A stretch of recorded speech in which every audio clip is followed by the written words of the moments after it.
Bu model sadece bir bardak altlığı değil. Bardağınızı üzerine koyduğunuzda başı ve ayakları hop yukarı çıkan, çocukların ve itiraf edelim ki biz yetişkinlerin de elinden düşürmeyeceği interaktif bir aksesuar. Üstelik tam bir stres savar. Atölye Masal'dan ben Gülay. İzlemesi kadar örmesi de keyifli olan takı tutucu serimize çok özel bir modelle devam ediyoruz. Siz istediniz, ben örüyorum. Karşınızda hareketli kaplumbağa bardak altlığı. Malzemeleriniz ve siz hazırsanız birlikte örmeye başlayalım. Alt tabanı örerek başlıyorum. Öncelikle sihirli halkayla başlayacağız. Sihirli halkanın içerisine ipimi kilitliyorum. 1-2 zincir çekiyorum. Tığımın başına alıyorum ve sihirli halkanın içerisine ikili trabzanlar yapmaya başlıyorum. İkisini bir, ikisini bir. 12 tane ikili trabzan yapıyoruz. İlk trabzanın tepesinden ilmeğimi alıyorum. Tığımdakinden geçirip birleştiriyorum. Bir kilitliyorum. 1-2 zincir çekiyorum. Tığımın başına alıyorum. 2 tane trabzanın arasından bakın. İkisinin arasından ilmeğimi geçiriyorum ve ikili trabzanlarımı yapmaya devam ediyorum.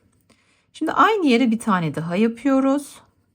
Her birine 2 tane ikili trabzan yapacağız. Tepesine değil, aralarından alarak yapalım. Her birine çift 24 ikili trabzanımız var. Şimdi bir üst sıraya birleştiriyorum ve burada model kuracağım. Bir kilitledim, 2 zincir çektim. Bakın şimdi ilk trabzanın şöyle arkasından geliyorum. Diğer tarafından tekrar çıkıyorum. Trabzanın önünden alıyorum. İkisini bir çalışıyorum ve bir tane ikili trabzan örüyorum. Tığımın başına alıyorum. Bu sefer arkadan geliyorum. Trabzan etrafından dönüyorum. Bakın tığım arkada. Arkadan ikili trabzan çalışıyorum. Tığımın başına aldım. Önden çalıştım. Tığımın başına aldım arkadan. Yani bir tane önde trabzandan çalışacağım. Bir tane arkada çalışacağım. Bunu her birine bir tane olmak üzere yapıyoruz. Yani 24 kez bu işlemi tekrar ediyoruz.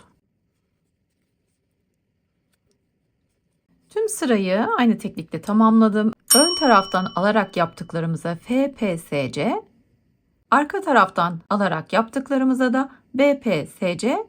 Detaylı olarak bu teknikleri anlattığım videolarım var. Linklerini ekleyeceğim. İzleyerek faydalanabilirsiniz. Şimdi ilk trabzanın tepesinden alıyorum, birleştiriyorum. Bakın bu şekilde kıvrılan bir parça elde etmiş olduk.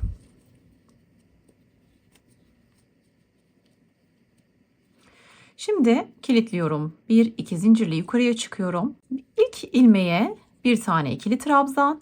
Bir yanındakine bakın yine hep aralardan alıyorum. Bir tane ördüm, bir tane arttırdım. Bir sonraki aradan bir tane ördüm. Bir sonraki aradan bir tane arttırdım. Şimdi bu sırada aralardan alarak örüyoruz. Bir ör, bir arttır. 12 kez işlemi tekrar ediyoruz. Üst sırada ne yapacağımızı anlatıyor olacağım. Sırayı tamamladığımızda elimizde 36 tane ikili trabzanımız olmuş olacak. Şimdi bu sırada yine ilk trabzandan başlıyorum. Hep önden alarak başlıyorum. Bir sonrakine arkadan alarak devam ediyorum. Ve bir trabzanın önünden, bir arkasından. Yine bu sırada da sıra sonuna kadar aynı işlemi tekrar edeceğim. Ve birbirini takip eden örgüyle alt tabanımızı tamamlayacağız. İstediğiniz uzunluğa gelene kadar örebilirsiniz. Bu şekilde bir taban hazırladım. En son arttırmada 3 ör 1 arttır yaparak artık tamamlıyorum ben. Daha fazla eğer arttırırsanız bu etkiyi alamayabilirsiniz. Yine tabii deneyerek kendi sonuçlarınızı da test edebilirsiniz. Şimdi son sırada ters sık iğne çalışacağım. İpimi kilitliyorum. Bir geriden alarak klasik ters sık iğnemi çalışıyorum. Önceki tariflerimde birçok sık iğne tekniği gösterdim. Kenar tekniği, bardak altları serisinden linkini de ekleyeceğim.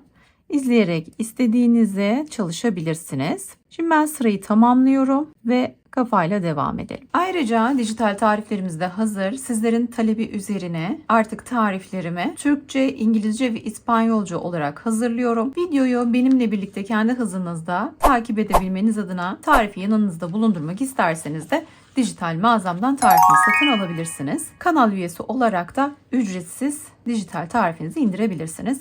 Hadi o halde devam edelim.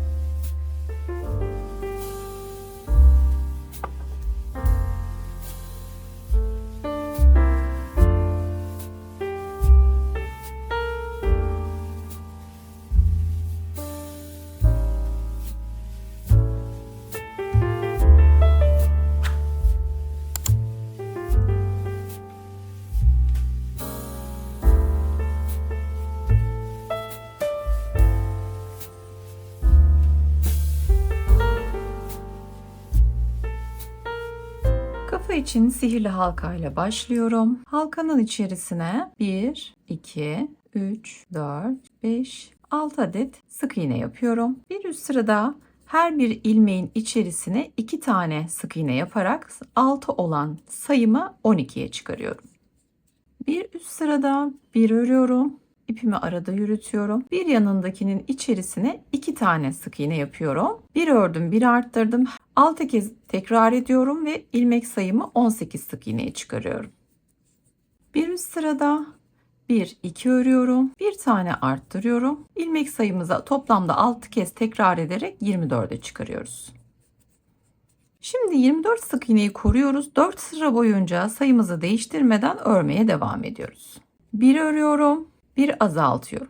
Bir örüyorum, bir azaltıyorum. Bir örüyorum, bir azaltıyorum. Bir örüyorum, bir azaltıyorum. Şöyle bakın. 1, 2, 3, 4 kez işlemi tamamladık. Şimdi geri kalan ilmeklerimi örerek devam ediyorum. 1, 2, 3, 4, 5, 6, 7, 8, 9, 10, 11 ve 12. Kafayı bu şekilde monte edeceğiz. Gözlerimizi takacağız. Hatta gözlerimizi şimdiden takalım daha fazla küçültmeden. 3 milim gözlerimi kullanıyorum. İsterseniz Fransız düğümüyle de yapabilirsiniz. Karpuz anahtarlık videomda kullandım. Onu da ekleyeceğim. İzleyerek işleyebilirsiniz bilmeyen arkadaşlarımız için. Bakın bu şekilde sevimli bir hal aldı. Ben bunları mühürlüyorum. Şimdi örmeye ve şekillendirmeye devam edelim. Bir ör bir azalt yapmıştık. Şimdi hepsinde azaltma yapıyorum. Arka arkaya olacak. 1, 2, 3 ve 4. Geri kalan ilmeklerimi örüyorum. 1, 2, 3, 4, 5, 6, 7, 8, 9, 10, 11, 12, 13, 14, 15, 16 tane sık iğnemiz var. Parçamızı küçültmeden içerisini dolduralım.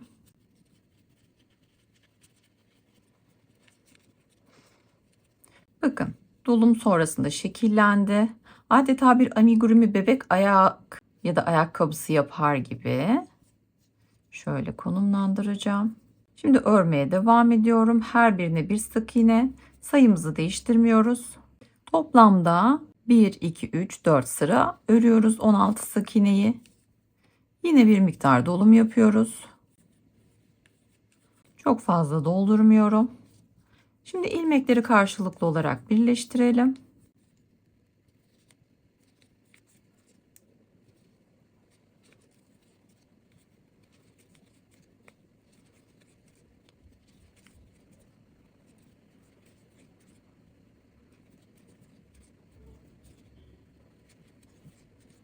Ve dikiş için ipimi uzun kesiyorum.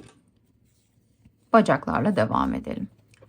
Şimdi sihirli halka içerisine 6 sık iğne başlayarak ördüm. Bir ördüm, bir arttırdım, 2 ördüm, bir arttırdım. Toplamda 2, 4, 6, 8, 10, 12, 14, 16, 18, 20, 22, 24 sık iğnemiz oldu. 2'ye katlıyorum parçayı. Bakın hemen ilk ilmekleri karşılıklı alarak sık iğne örmeye başlıyorum. 2 tane yaptım.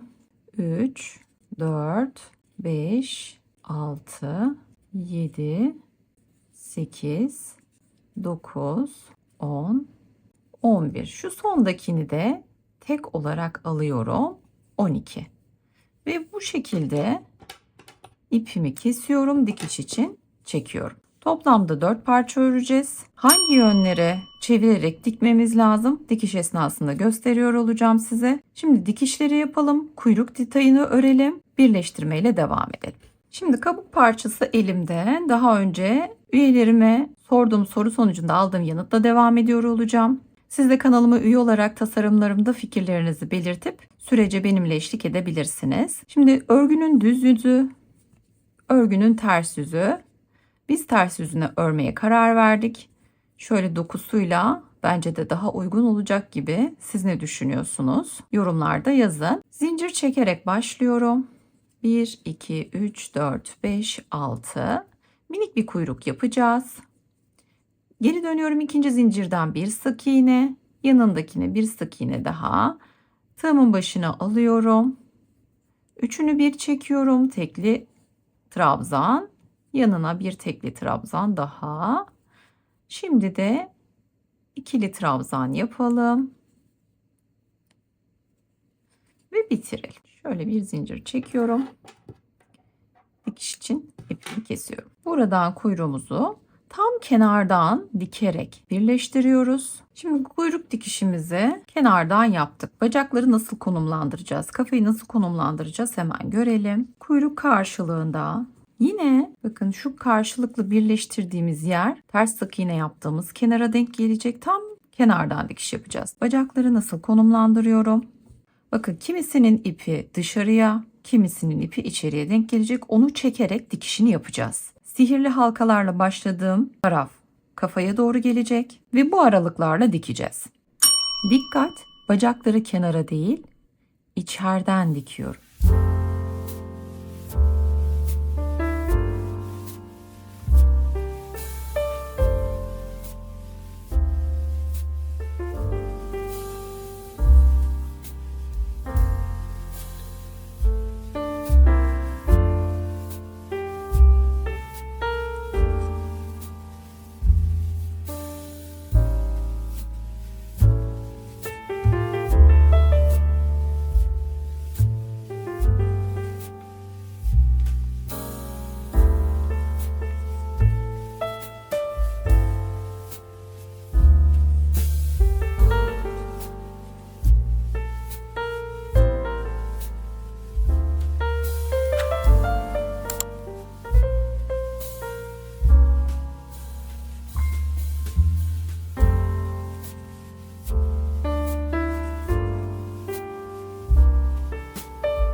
Ve işte takı tutucu serimizin en yavaş ama en sevimli üyesi olan kaplumbağa modelimiz de hazır. Hareketli yapısıyla hem çok eğlenceli hem de masalarınıza neşe katan bir aksesuar oldu. Umarım siz de örerken benim kadar keyif almışsınızdır. Şu an ekranda gördüğünüz diğer hayvan figürü modellerinin yapılışına da kanalımdan ulaşabilirsiniz. Hepsini tamamladığınızda harika bir setiniz olacak.